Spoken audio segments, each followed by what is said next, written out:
Ooh, what did you guys do with your Tuvix? Oh my god. Hello, Internet. I'm Ren, and today I want to talk about Star Trek Lower Decks Season 5, Episode 9, Fissure Quest. Although we once again don't get to spend much time with our main Lower Decks gang in this episode, beyond a brief intro, it's easily one of the best episodes in the season and in Lower Decks run generally. We get a satisfying answer to where the Fissures are coming from, wrapped up with a reminder of what Lower Decks and Star Trek generally is all about: exploration.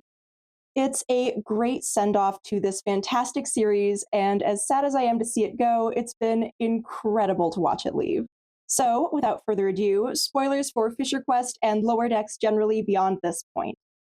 The episode starts with Rutherford fiddling with his eyepiece and almost blasting Boims with plasma. Boimler! I'm okay. They joke that they're out of spare Boimlers. Hey, careful, Ruthy. This is our last Boimler. You have experienced duplication? Since allegedly his transporter clone William died due to gas? He got transporter cloned. The other one called himself William to kiss Riker's butt, but then he got killed by some random gas. And they speculate about what fascinating adventures he might have had. Yeah, I mean, if he were still around, I bet he'd be in some huge adventure. I wish I could have seen it. And we get to see one as we catch up with William, who is actually alive after Section 31 faked his death and posted him as captain on the Anaximander. Prepare to cross the quantum threshold. Again. Let's do this! A tiny little ship crewed by interdimensional castaways tasked with traveling through the rifts to stop whoever is opening them, because they're damaging the integrity of the various alternate realities. Confidential. I've been ordered to find and stop whomever's been trying to destroy the multiverse. The ragtag crew is made up of an inexplicably young T'Pol. T'Pol, my Vulcan first officer, is an expert on human emotions after being married to Trip Tucker for decades. Curzon Dax. My tactical officer is Curzon Dax, from a reality where he hasn't yet passed his symbiont to Jadzia. Bashir, if his GMO status didn't interfere with him becoming a model for an EMH. His husband Garrick, a not-so-simple surgeon. And a small army of Harry Kims. Most of the crew are Harry Kims. Oh, who's this handsome guy? Hey, Eric. The Kim crew is thriving. Which grows as they then rescue another Sperry, now with 2 pips. This Kim's got 2 pips! No way! You're a full lieutenant? Luxury. Yeah. Wait, you're all still ensigns? But rather than bold Boimler, William is beleaguered Boimler. I'm so sick of the f***ing multiverse. Kim! He misses exploring the galaxy, and he's tired of seeing slight variations of the familiar in every universe. I am reading a single life form. Who will it be? Neelix with a crew cut? Really big Spock? It kind of mirrors Admiral Milius from the Best Exotic Nanite Hotel, who hated his job milking space whales and went AWOL as a result. Is that why you went AWOL? Command gave you dangerous missions? Worse, they gave me boring ones. Although Boimler is too dutiful to abandon his post, so instead he complains, just constantly. The rift is almost repaired. Yeah, keep it up. I'm sure our friend will be opening a new one soon enough. The castaway crew is quirked out to the max, and they're a lot of fun. I especially like the sparring friendship between T'Pol and Curzon, a la Tuvok and Neelix. Must you do that on the bridge? You'll thank me when someone needs to be chopped. And of course, like everyone else, I am obsessed with Garashir. Are they from the same reality? No, but they love to brag about how statistically unlikely their marriage is. It may not be the prime universe, and sure, Bashir is a hologram, but it's canon enough, and I'll take it. I also appreciate the small army of legacy Trek voice actors making a return to the franchise for this episode. I was reading about the original Dr. Bashir. Apparently, he was an avid racquetball player. He and Chief O'Brien were quite competitive. Lieutenant Kim is escorted to Kim Daycare, where they all hang out in shared quarters. Did your Voyager get back to Earth, or did you, settle in the Delta Quadrant? We got back. Yes! I wonder how many Voyagers didn't make it back. Garrick and Bashir fight over what reality they'll settle in. Oh, there was a bullion monsieur on the promenade who had magical hands. I'll take you when this is over. Wait, what makes you think we'll be living in your reality? They're definitely the comic relief for this episode. And I'm here for it. They work to repair a rift when a shuttle that's about to explode is yeeted through. They do an emergency beam out and receive alternate Mariner. Mariner!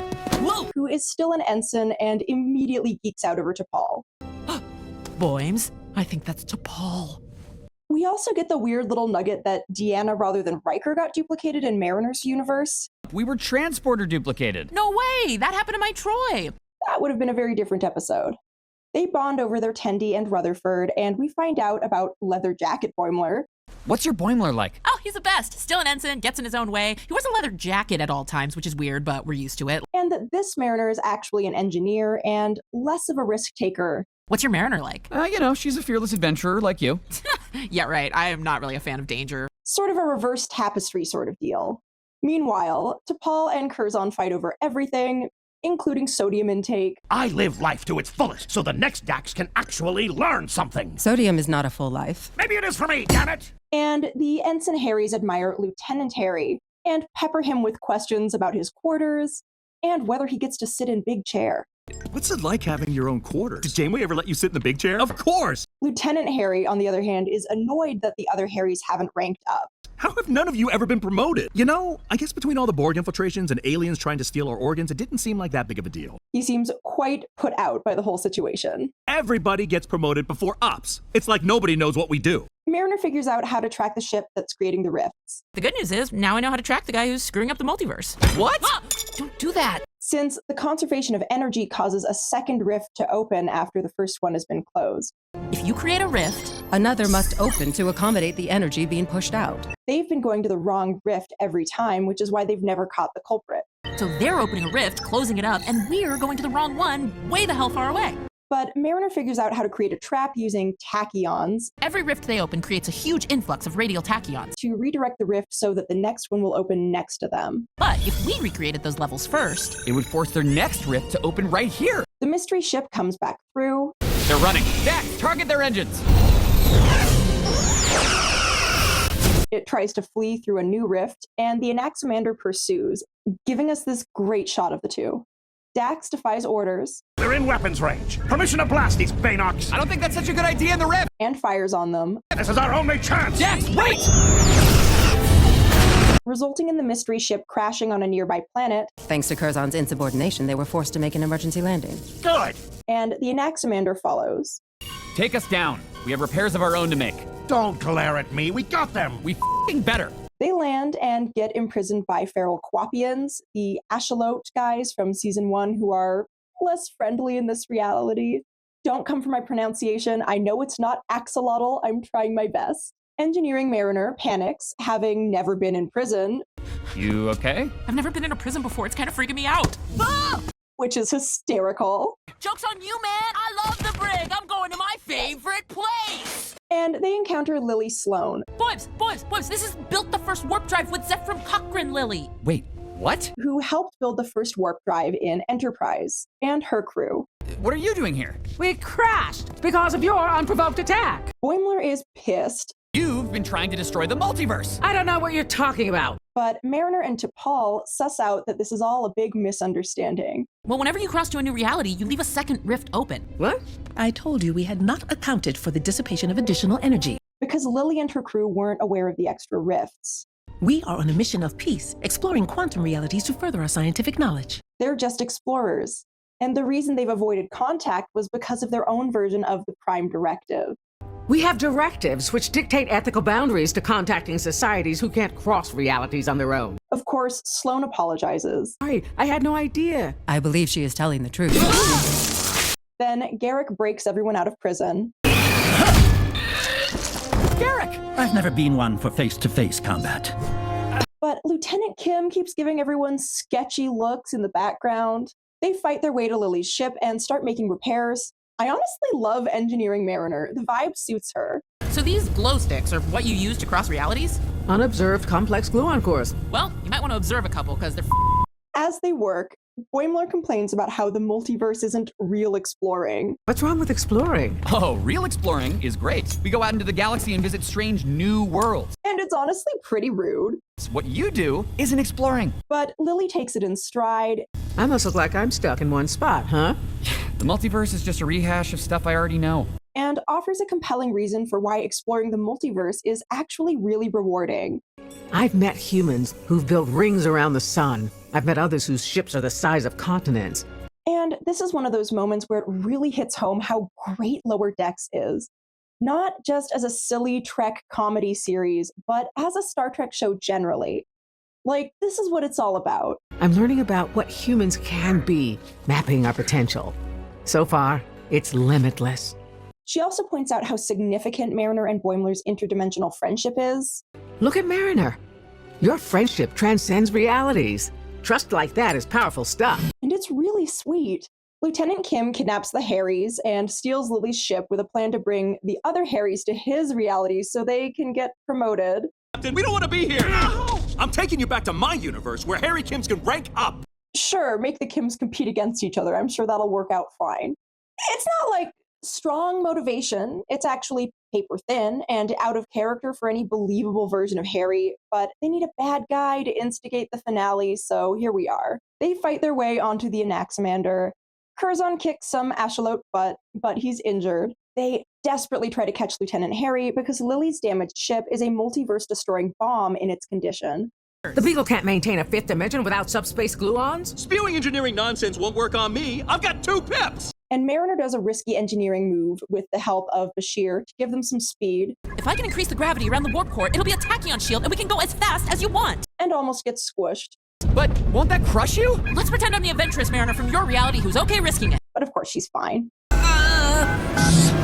Thought you could use a holographic hand. Curzon isn't though, and he and T'Pol have a really sweet friendship chat. Since when are we friends? Since the day we met. I know. Before she backs up the symbiont's memories. Then I must attempt to transfer your shared memories from Dax itself. And he dies. You're not so bad for a Vulcan. Garrick and Bashir make up because apparently they were only arguing for fun.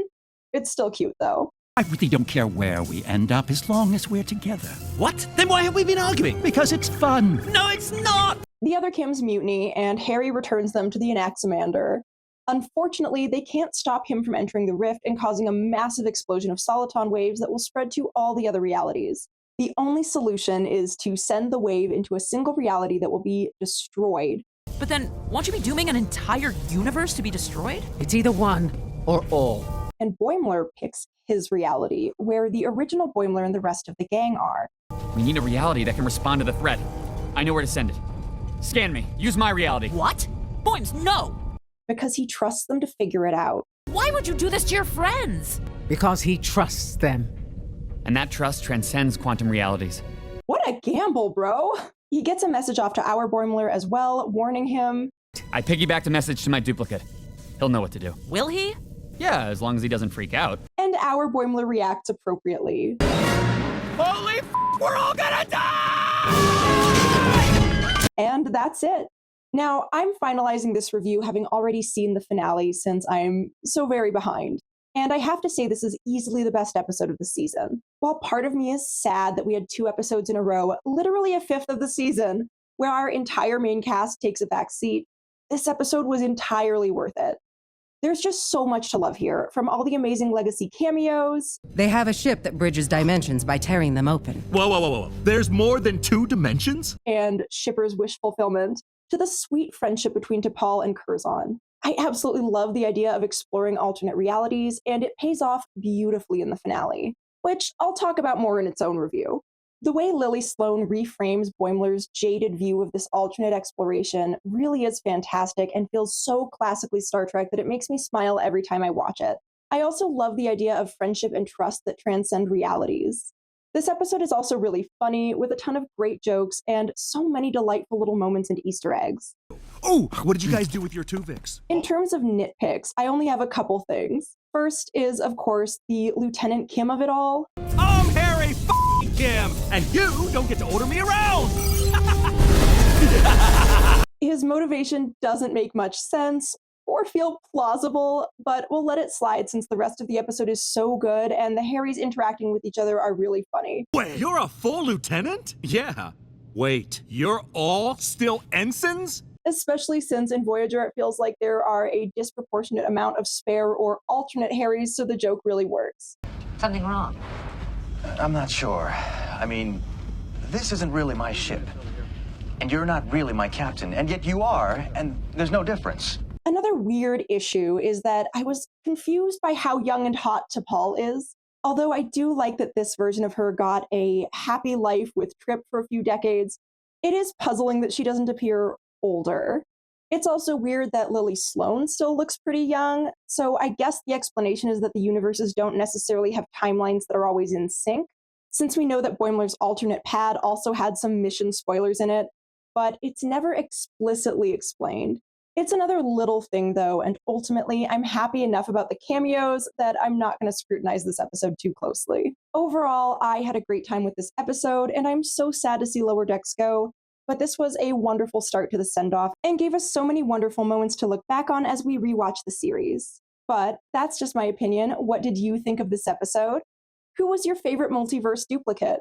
Let me know in the comments down below. Also, I know that I'm missing 2 episodes. I do plan to eventually do an overdue review for Upper Decks and Fully Dilated, which, spoiler, is my second favorite episode of the season.